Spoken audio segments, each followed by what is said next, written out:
Hello and welcome to the latest Business of the Business podcast. I am your co-host JP Jump House from the Two Man Power Trip. Of course, joining me the financial wrestling genius himself, the Doctor Lavi Margolin. How you doing, Lavi? Hey, John, I'm doing well, recovering from my jujitsu intro class. I feel like a champ already. But tonight we're starting out hot, kind of keeping the theme going as we had Brett Lauderdale for his 10th appearance last week. But somebody that we've has really been in that sphere of ours for a number of years. It took me a while to realize his name because the Orange Crush brand is so well known. But a pleasure, and finally, able to welcome Adam Abdallah to the show. Adam, welcome. Thank you. Thank you, Lavi. Big fan of the show. John, you as well. I'm excited to jump on. I've got a lot going on at once in the wrestling sphere. So I'm excited just to get into it with you and see what you guys are interested in knowing. Nice. All right. I'm going to start off. Like, where did you grow up? Like, where were you? Like, how did you become a wrestling fan? Just to get off, because we like to ask our guests that, just because it seems like usually where they kind of grow up, they almost become like Northeast guys, WWF guys. So, where did you grow up, and like, how did you become a fan? Yeah, I grew up in Sunset Park, Brooklyn, and I have been a wrestling fan since I was 4 years old. There used to be a VHS rental store on like Fifth Avenue and like 52nd Street in Brooklyn on Sunset Park. And when I was a little kid, my mom would take me there to rent movies, and I was immediately drawn to like the wrestling wall. The first wrestling tape that I ever purchased and I watched over and over again was SummerSlam '88, which emanated from the Garden. Nice. And from there, I just basically was a lifelong fan. My uncle owned a grocery store in the factory district down in Sunset Park. And some of the guys who worked at the factories had like black boxes. So they would tape the pay-per-views for me and bring me the tapes the next day, especially like WCW ones, like in like the early 90s. And as I became more independent, like when I was like 11 or 12, and I was kind of an early adopter to the wrestling message boards, the internet, RSPW, Sports Guy, Bill Simmons, AOL message boards, and the like. I started tape trading. There used to be this website, Dave's Wrestling Emporium, that would have like these like 10 times dubbed over versions of like King of the Death matches and the Best of Onita and other compilations, things of that nature. And I've kind of been just like involved in the wrestling scene since then. I started going locally to independents around that time. Favorite of mine was Jersey All Pro Wrestling because I lived in Sunset Park. Bayonne is like really close because it's like 15, 20 minutes away over the bridge through Staten Island.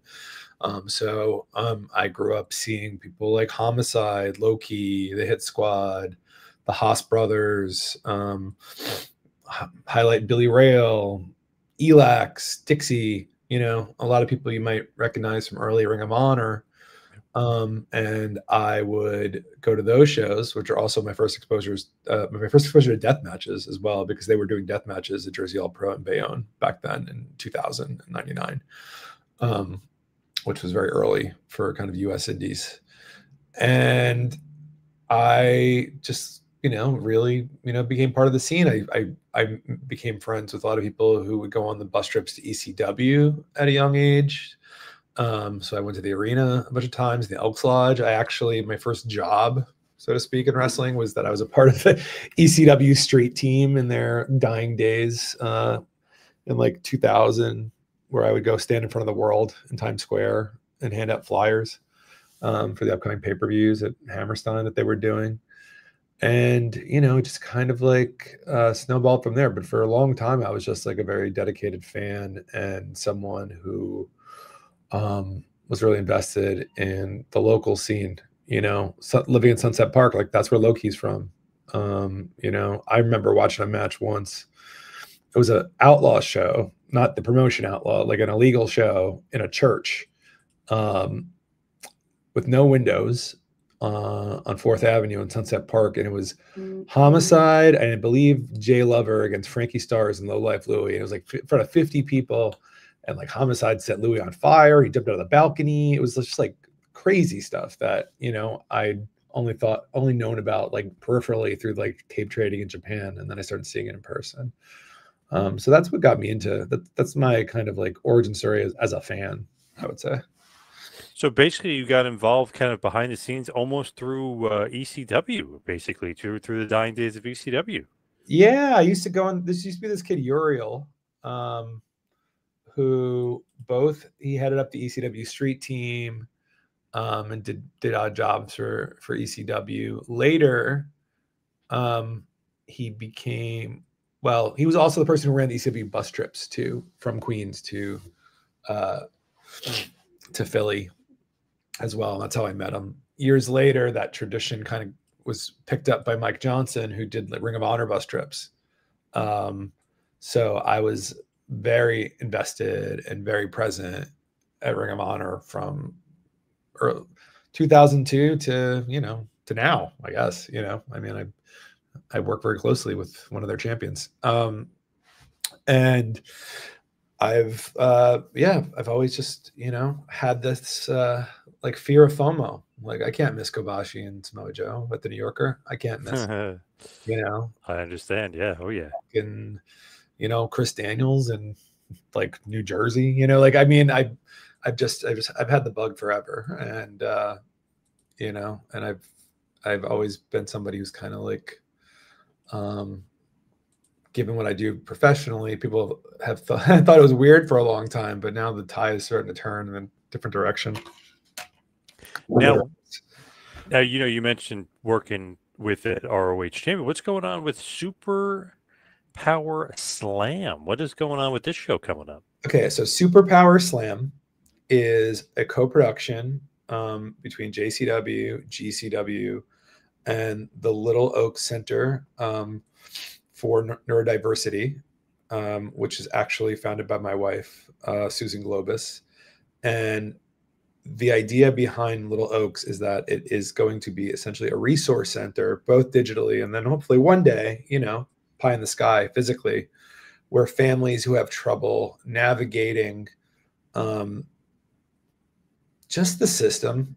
I have two kids who are on the ASD spectrum, and they make it really impossible for you to figure out like what to do, what resources there are, how to get things paid for, how to go through and getting an IEP through the system.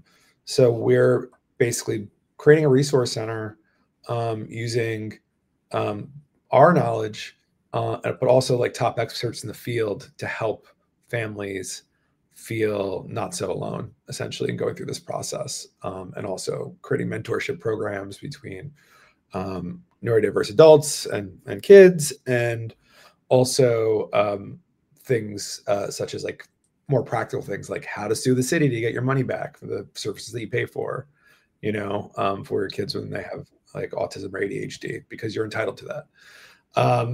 And, I think there's a big crossover between, honestly, anybody who's super talented and locked in what they do and neurodiversity in general. Right. That's why we call it Super Power Slam, because we don't, there's a lot of stigma these days with the way people are talking about there needs to be a cure for autism, when in reality, I think a lot of people are starting to realize and adopt the theory that autism, like a lot of people consider it to be the next step of evolution in humans, in terms of having these like really locked in, extraordinary abilities. So that's the purpose of the show. It's also the first show technically that Orange Crush is producing and presenting. I'm the New York promoter for GCW, and we should run shows on our license. But this is a show that I'm, Brett is certainly helping, and GCW will have a significant presence on the show. But this is kind of more of a super show in the style of like a World Wrestling Peace Festival or like a WrestleCon super show, but it will still be in canon with storylines that are ongoing in places like JCW and GCW. So it's not just like dream matches one off. And on that show, there will be, like some great wrestling matches. We've already announced 3. Willow Nightingale is going to take on Mara Sade, which is a very interesting interpromotional match that we put together. Willow is somebody who is amazing positive force in pro wrestling, extremely generous. And Mara is somebody who I've worked with closely since her release from WWE or from NXT originally, to give her some of her first matches on the indies against really quality opponents, and as well as developing personality pieces on her and things like that through JCW. So excited about that. Jonathan Gresham is going to have his first match back from his kind of very unfortunate, scary, but luckily safe now stroke that he had a few months ago. He's been in training. He's cleared. He feels confident. He's going to be ring ready February 1st. So he'll be taking on Lee Moriarty, who's an artist and wrestler that I work with very closely, both in booking him on the shows that I put together, but also in terms of helping shepherd his art career. I've done an exhibition of his work in Miami in 2024. One of his paintings is actually is like one of the advertising images for Get in the Game, which is like the most important museum show about art and sports that has happened in the United States, that traveled from Crystal Bridges to SF MoMA, which is the largest museum in the country, now to the Perez Museum in March. The Perez Museum purchased one of his works as part of the exhibition that I put on, and now that work will be in the museum show. So Lee and I have like a collaborative relationship in that respect. Lee will also be making the first ever limited edition fine art print that he's ever made that fans can purchase, which will be part of the fundraising aspect of the show, which I haven't announced yet, but I just made official. They have a storied history. They've wrestled each other in many different places, from PWG to GCW, Prestige, they're just two kind of uniquely talented wrestlers and masters of their craft and artists. So excited to do that. And of course, Lee is also the ROH Pure Champion, which is a title that Jonathan Gresham, I think, during a kind of otherwise difficult period in Ring of Honor's history, really helped carry the show on his back through his work and his matches, and later as world champion, he did the same. So, especially coming off the Nigel Lee match at the Ring of Honor pay-per-view last week, which had that passing of the torch around the first generation of Pure Champion to Lee. I think it's a nice kind of compliment to that as well. And then also, kind of big match that we got signed is that Paul Walter Hauser, Emmy winner, Golden Globe winner, Oscar nominee, and Progress Proteus champion, will be wrestling Mad Dog Connolly. Paul has been real serious about his approach to pro wrestling. If you saw his match with QT Marshall at the Ring of Honor pay-per-view at the ECW at the 2300 Arena, he went all in, blood and guts, all that. And he wants to continue to challenge himself. And he posted on a JCW post one day. It's like, this is really cool. Da, da, da, da. I love JCW. I was like, why don't you come wrestle for us? And he's like, yeah. And I was like, what about Mad Dog Connolly, who has a reputation of being one of the stiffest, hardest people to wrestle in the indies, and really just kind of a scary dude.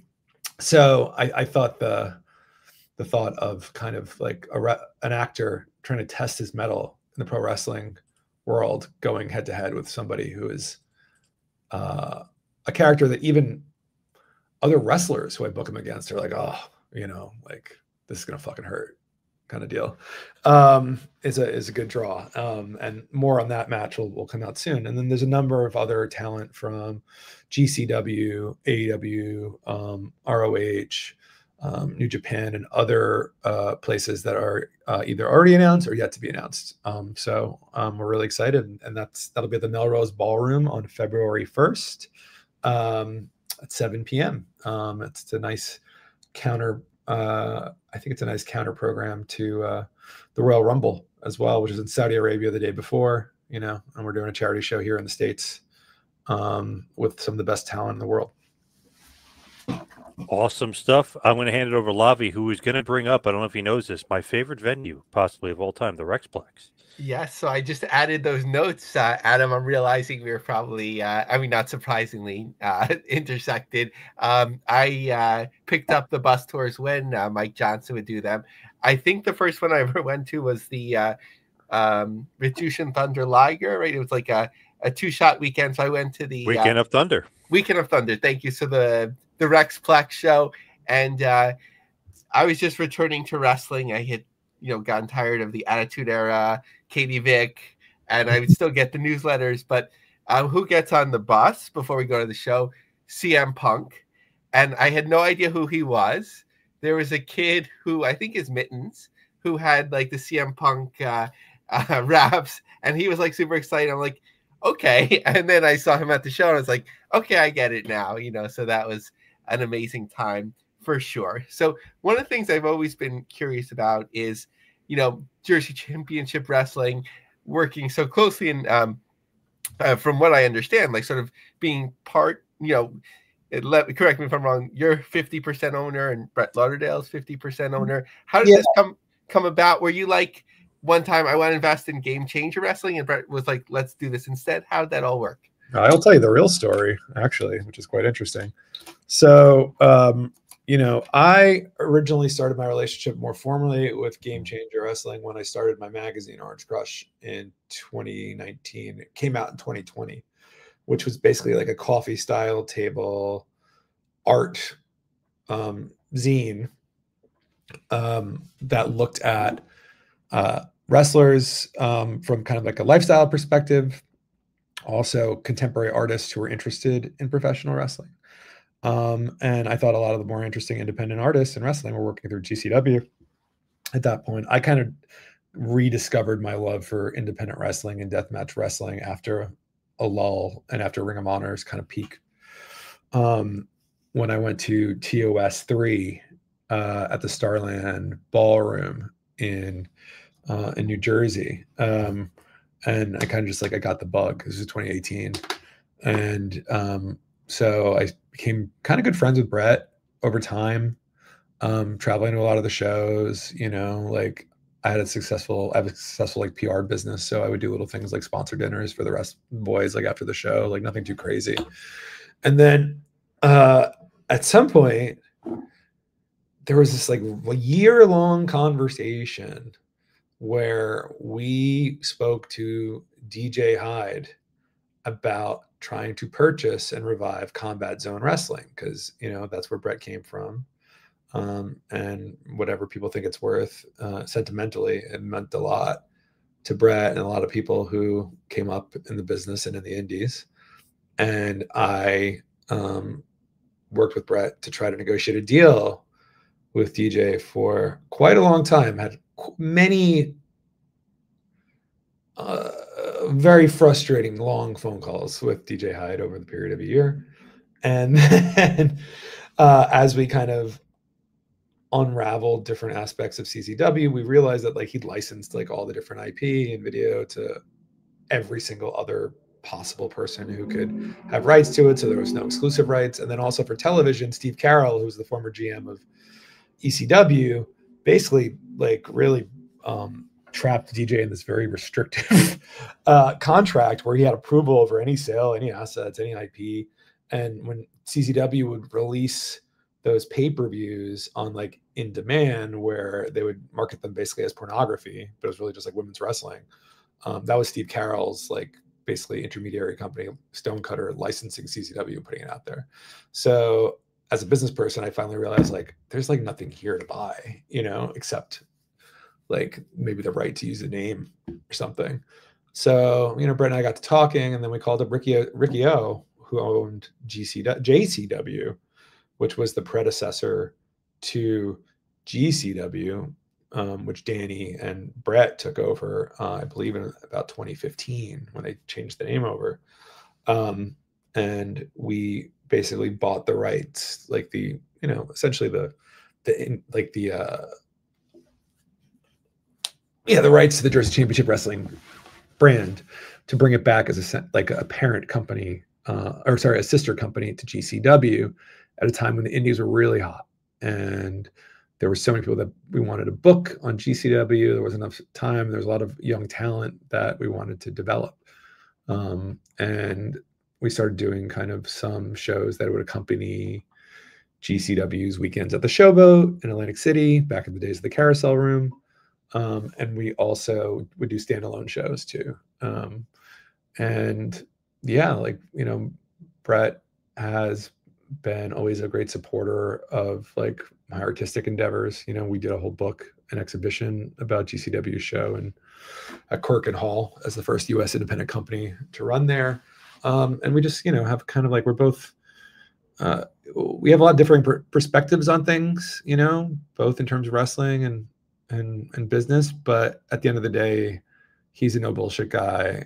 I'm a no bullshit guy, and we can talk quite freely, you know, and we both also have like, you know, I wouldn't say like ADHD, but we're like, we jump around from so many different things.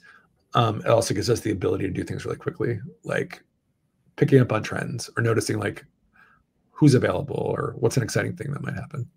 When does this air, by the way? Because I have a big match that we're announcing, but probably not till tomorrow night. If John is staying up late, likely it's going to stream on Two Man Power Trip tonight. Oh, tonight. Okay, How's it looking for that, John?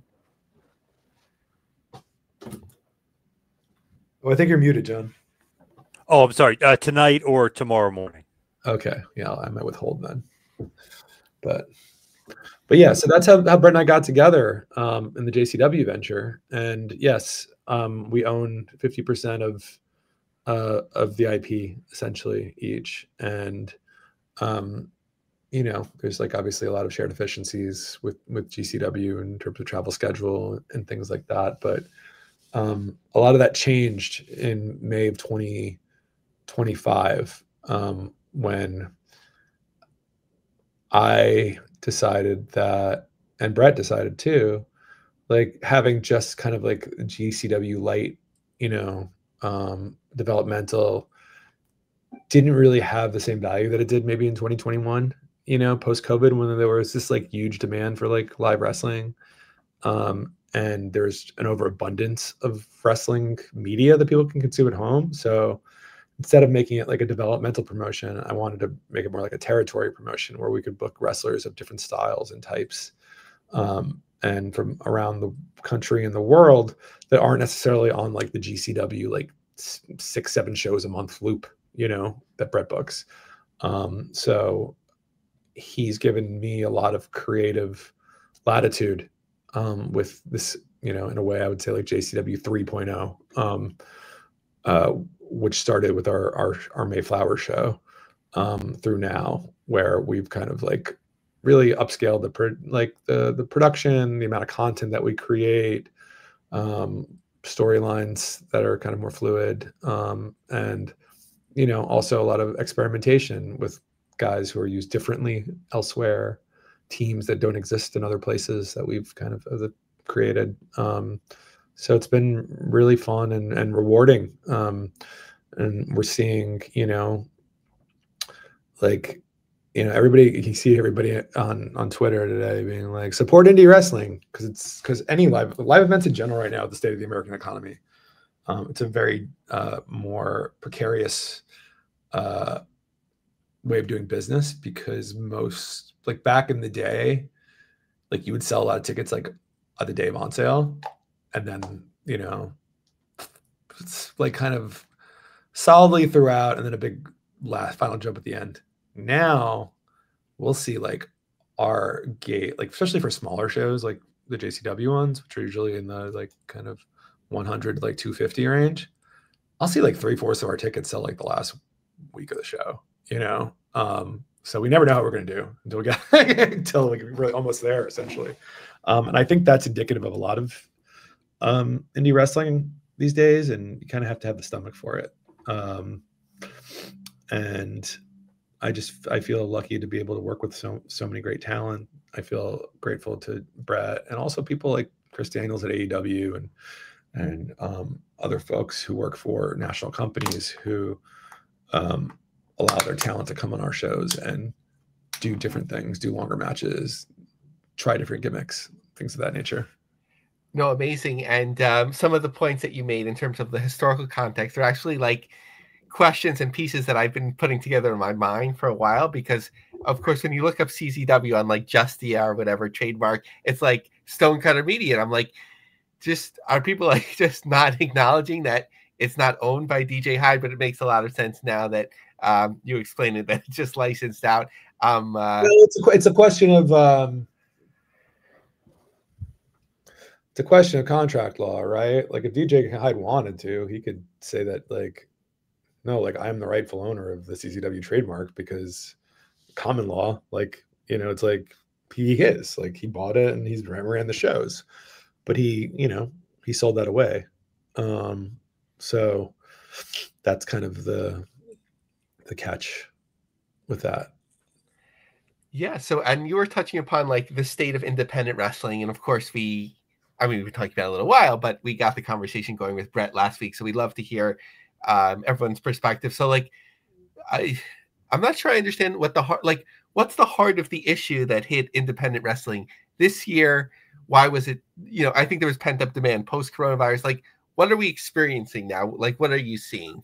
I think part of it is the economy, you know, like listen, a lot of people can barely afford to buy groceries, you know, like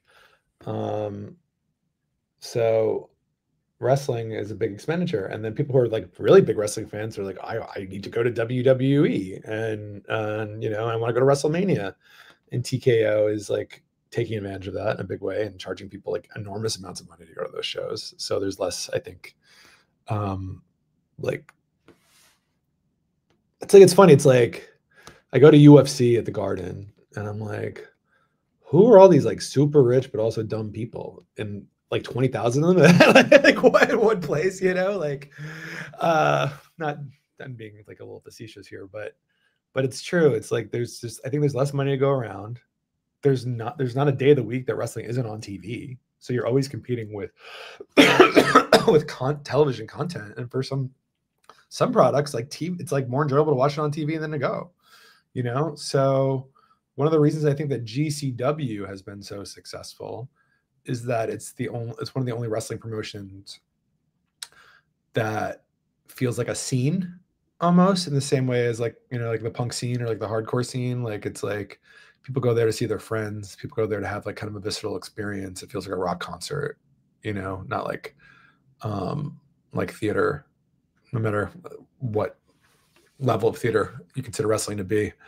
So I think that's a big thing. And also it's just like it takes time and patience too, to build audience, you know, like if you're not already a wrestling fan, becoming a wrestling fan later in life is very difficult, because I think the suspension of disbelief and like the visual nature of wrestling is very alien to people who did not grow up loving wrestling, you know. It's just like what's going on, in the same way that somebody might like watch a football game for the first time and be like, what are the rules? But in wrestling, it's like the rules are just like so abstract, and what you're watching and like explaining what wrestling is even so like meta in a way that, you know, it takes a lot to convert somebody.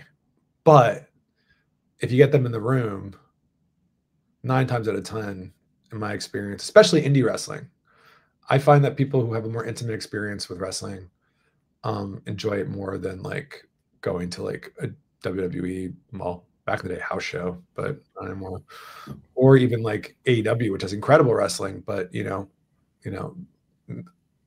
I try and take a date to a AEW like pay-per-view, you know, like they're like 6 hours long. It's not like something that most people are willing to do in terms of ingratiating new fans. Yeah, I just think that there are a lot of inherent challenges with the way that wrestling is consumed right now, in terms of oversaturation, in terms of, you know, there only being so much capital available from the fan base.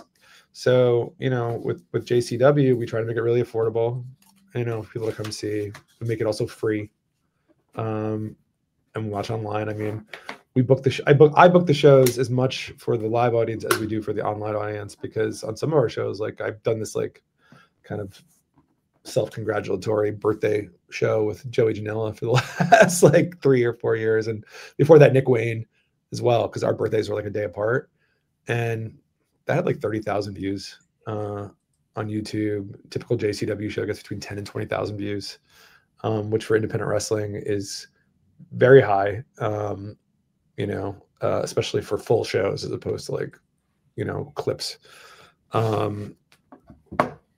So I'm just trying to create like a platform that is accessible to more fans, and also showcases more styles and types of wrestling, and kind of a little bit of a different vibe than GCW. I mean, we're really for the, Tony Khan always says for the sickos. Like, I book for my, like, shit that I would want to see myself.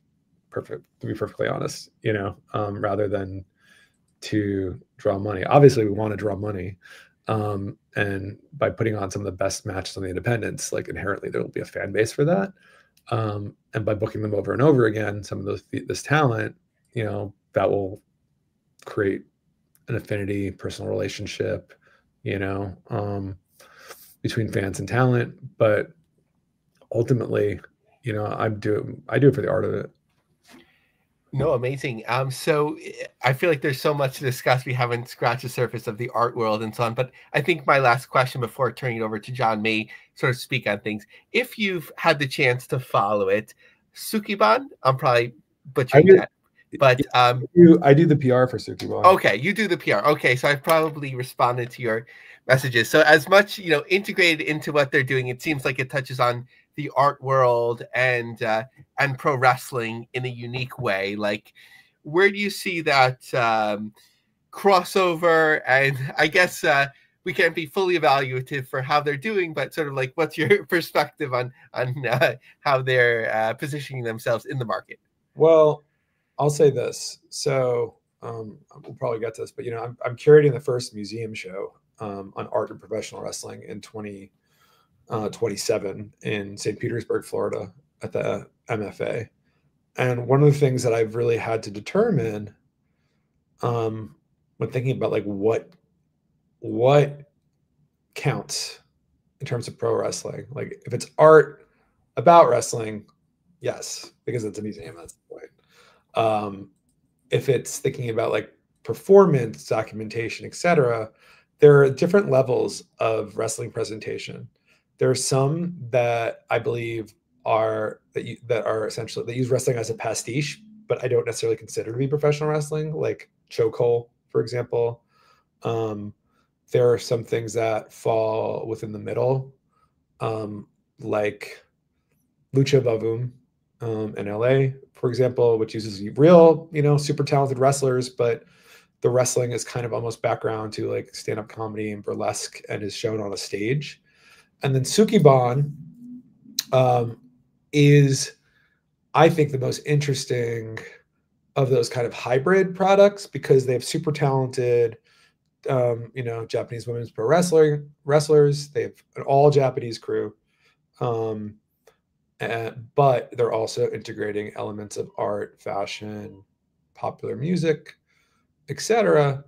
And every time they run a show, whether it's at a comic convention in LA or at Art Basel Miami Beach last week, like the fans eat it up, and they're not wrestling fans. I mean, there are, I think, a portion of the audience that are wrestling fans, but really it's a lot of folks in the world of fashion, art, and other creative fields, as well as, people in the LGBTQ community, people who are in the anime community, things like that.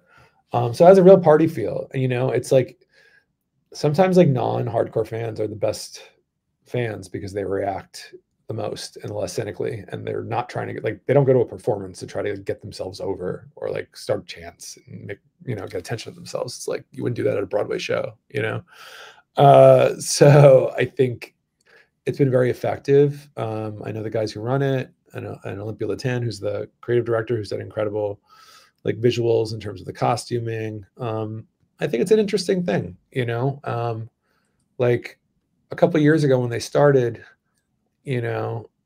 it was like, yeah, it was. I feel like their intention was to try to get a media rights deal, and they're running very kind of like slow and steadily, but amping up their production, bringing in animators for like interstitials that kind of like have more of the storyline built out. But you know, listen, a few years ago, when people started telling me, when I saw that Netflix deal that WWE signed, I was like, yeah, like there's no way that WWE is not going to try to like figure out some kind of proxy to block AEW from getting all these international deals and TV deals. And that's essentially what they do with TNA. That's exactly what they do with TNA.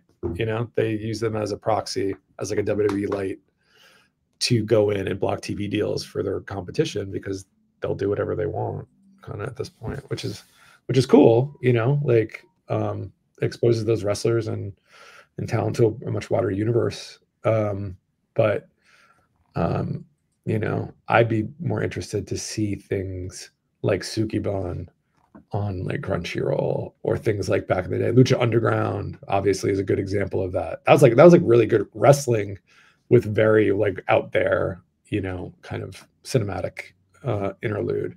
There was Wrestling Society X on MTV back in the day as well. So there's been a lot of these kind of like concept wrestling shows or products over the years that have had varying degrees of success and public buy-in. I mean, I just went to Kaiju Big Battle on Sunday with my kid, and you know, as somebody who like really is like a nerd about wrestling, people playing dress up and like doing like very basic wrestling moves where it's about the characters, I think that has like an appeal as like a one-time thing, but it's not what I consider necessarily the art form of professional wrestling. It's something else. It's like Sukiban, I think, is somewhere in the middle. You know, they're good wrestlers, but it's not necessarily about the wrestling in terms of the presentation. Like, it's not the only thing that matters. Yeah, no, and if the team there, the owners there, ever want to cross over into talking with the pro wrestling community or side of the house, we stand at the ready. So that offer is out there. Let me turn it over to John.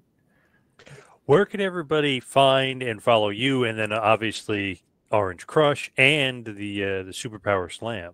Sure. So I'm very prolific on Twitter at Orange Crush Art, and then also at Jersey CW on Twitter as well for Jersey Championship Wrestling, and then on Instagram at Jersey Championship Wrestling spelled out as well. And we have a number of major shows coming up. I have a show on Sunday called Round Ball Rock at the Mecca in Ridgefield Park, New Jersey, which is a really stacked show. We have an I Quit match with Charles Mason and Billy Starks. We have a Loser Leaves Town match with Hoodfoot, Brian Keith, and Josh Bishop versus Joey Janela, Marcus Mathers, and Nick Camaroto. Loser Leaves Town's for 90 days, just to be clear.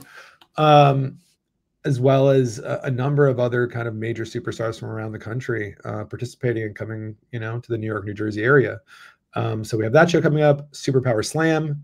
We have on February 1st, Melrose Ballroom, and that will actually very elegantly slide into Jersey J-Cup weekend in Jersey City. So that same week on Friday and Saturday at the White Eagle Hall, we're gonna have the Jersey J-Cup. And I don't know if Brett's announced it yet, but by the time this show airs, I can give you guys a scoop. We have confirmed Tiger Mask will be coming in wrestling at the Jersey J-Cup this year. Tiger Mask 4, not the original. He's 68 years old. Yeah, we're not Sayama. Yeah, he's a little old, dude. Yeah, but he still wrestles too sometimes. But no, Tiger Mask 4 is kind of winding down, and has alluded to the fact that 2026 might be his final year. So I felt compelled to bring him in. Nice, love that, Adam. Thank you so much for all the time tonight. Really appreciate it. Of course, thank you guys, and let's do this again soon. Thanks so much. Awesome. Looking forward. Yep. Thank you. Bye. Have a good night, Ed. All right, Lavi, let's wrap this bad boy up. But before we do that, let's talk about TNA for a second, if we could. Lavi, what is going on with the news with TNA? You love talking TNA wrestling. And the TNA faithful love me talking about it, right? Yeah. Unless they want to string me up or something like that, Yes. like chicken. Of course, last week, as we were hanging up the call with Brett Lauderdale, ending the Zoom, I got a link where we couldn't hear the music, but there was a strong hint from AMC that TNA was coming, and it came. So we don't necessarily have to read the press release, but we could reflect on it a little bit and see where things are coming. So very light poll. What are the first ratings predictions? And sometimes, depending on the categories that you put, it kind of influences things too. So, just because some AEW programming has been quite low in the ratings, I was very conservative in the ratings categories. Now, probably for a successful launch or first week on AMC, they probably have to do much better than this. But of the choices that I had, and again, it was a lightly responded to poll, about 25% of people had between 50 and 75,000 viewers. Almost no one said 75 to 100K. 100 to 125K was a little bit less than 18%, and most people fell in the higher range of just over 50%, saying 125 to 150,000. Maybe if I put higher numbers, people would have said that, but nobody commented on anything else. But just to give an idea in terms of distribution, AMC is in about 60 million US households. They have 10.4 million paid streaming subscribers. They average 200,000 in prime time. So that's an important number to remember. I was just joking because they have their street team, and obviously Adam even referred to it back 25 years ago of how it helped him get a break. So the ECW street team. So I remember in college, like, it seemed like an exciting thing to try if the opportunity was there. But really, now that they have the AMC cheddar, it's time to pay up. Actually, I believe, and we didn't have a chance to talk with Adam about that, Jersey Championship was one of the only companies that I've seen offer money for that. So kudos to Adam and his team. What else? So WWE was not involved in the AMC negotiations, per Carlos Silva, talking to John Alba Sports Illustrated. No, we did all the negotiations ourselves, with me leading the charge on the TNA side, and then Creative Artists Agency leading the charge as our representative and our partner on the deal. Look, WWE and NXT are very important partners to us, so we keep them in the loop. They know what was coming. They knew about the deal before you knew about the deal. But no, they've got their own deals. They're very busy with their deals, so they let us go and cut a deal and get a major network. I think they're happy for us, and we were happy with the way it went. Then in regards to the AMC deal talked about on Busted Open Radio, it was a team effort. There were ups and downs. Any deal that you do, there's ups and downs. There's moments where you go, oh my goodness, this is slipping through our fingers. But I think AMC was really excited. They're getting into the live sports entertainment business. They've always built great characters. We know that. And now I think together we're going to give them something every Thursday night, 52 weeks a year. It's going to change everything. It's going to change the way the fans get the product, see the product. I know it's going to bring that energy to the talent in the ring. Now we're going to feel that energy from the audience, from AMC as well. Now, the mysterious acts causing some issues there. Sources: TNA is headed to AMC. The multi-year U.S. rights deal is finalized and expected to land around $30 million. Sources also indicate WWE intends to end its NXT TNA partnership. Their agreement includes a 60-day termination clause, and the AMC deal activates it. So that's causing a PR headache for TNA, who responded. Sources in WWE and TNA were adamant that the existing partnership between the two sides, which was announced a multi-year deal, will continue on.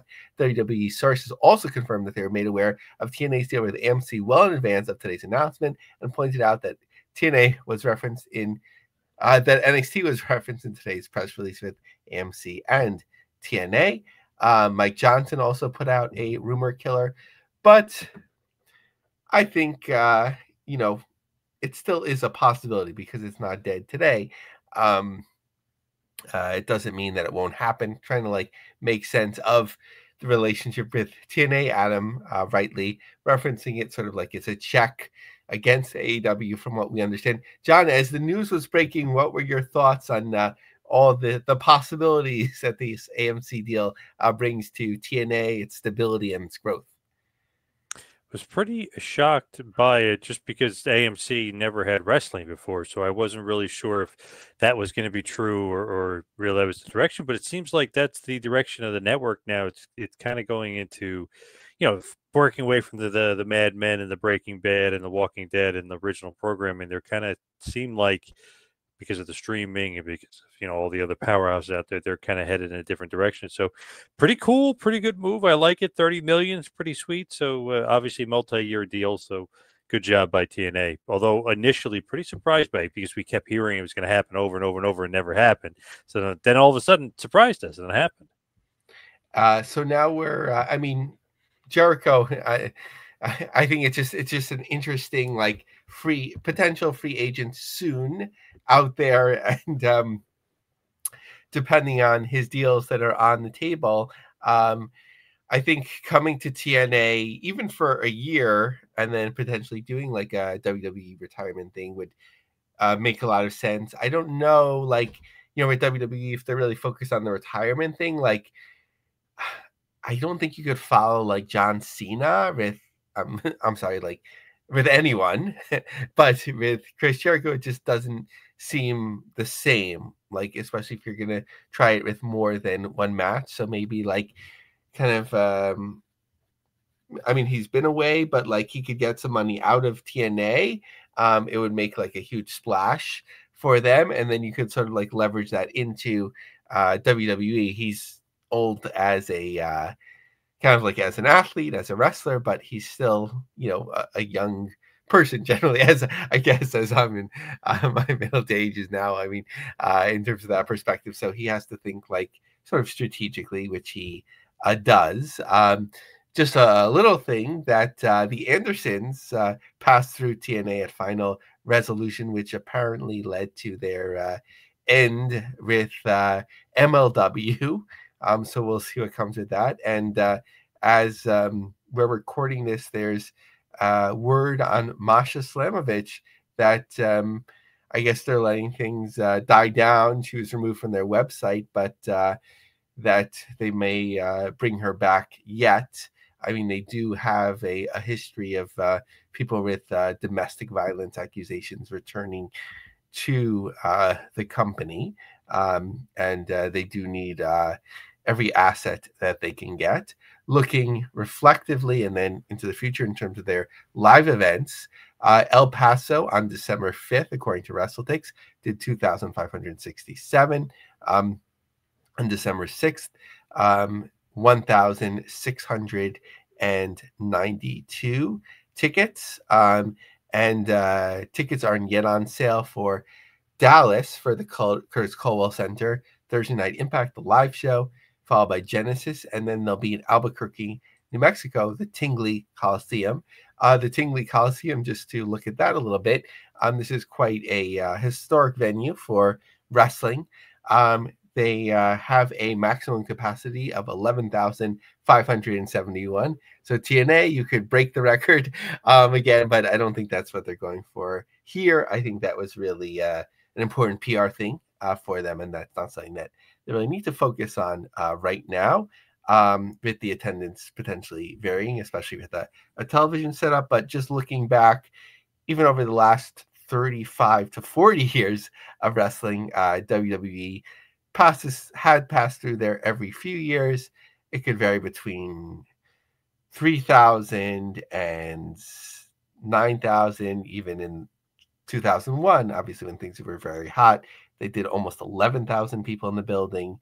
WCW had taped there, and both companies had sort of switched off running there from the late 80s to early 90s as well. So a lot going on with TNA. There's nothing like a debut of a promotion on a new broadcast. It kind of feels like the world is full of endless possibilities. I am conservative again to bring it back. I think it will be a low number. What's your prediction, John? Yeah, I don't know. I kind of thought lower number Just because it's a new network doesn't really have wrestling for. I just assume probably lower number. Yeah, remember MLW's ill-fated one-time debut in primetime on Vice that ended up doing 40,000. Right. So Yep. this is higher profile. Obviously on Access TV, that was reporting a couple years ago as even 100,000. I'm gonna go under 100, maybe 90,000. Wow. Okay. All right. You could see somewhere around that. That's not a bad guess. If this is a short John, that will get a lot of engagement. Yes. Hey, we'll see what it ends up being, but that'll be a number we will talk about, and we will definitely digest. As far as here and there, though, Bobby, there's a lot of interesting here and there going on. Not only NWA but CMLL. There's like a lot of cool things going on. Yeah, this is the most extensive here and there, meaning that I just had one news piece each for a number of different promotions or interesting stories. So I'm just going to run through them quickly because each is intriguing in its own way. So NWA, we don't often hear a lot coming back from their territories necessarily. Most of it runs through the main shows, and if not, the Chicago shows, which is, of course, Billy Corgan's home promotion in addition to owning it all. So Richard Holiday captured the NWA Midwest heavyweight title and looking very classic with the belt and so on. So just something interesting to keep an eye on. CMLL, 1 million tickets in 2025. I don't know if this was like just Arena Mexico or like a million just in general, like rolling everything up. No matter what, really, really impressive number.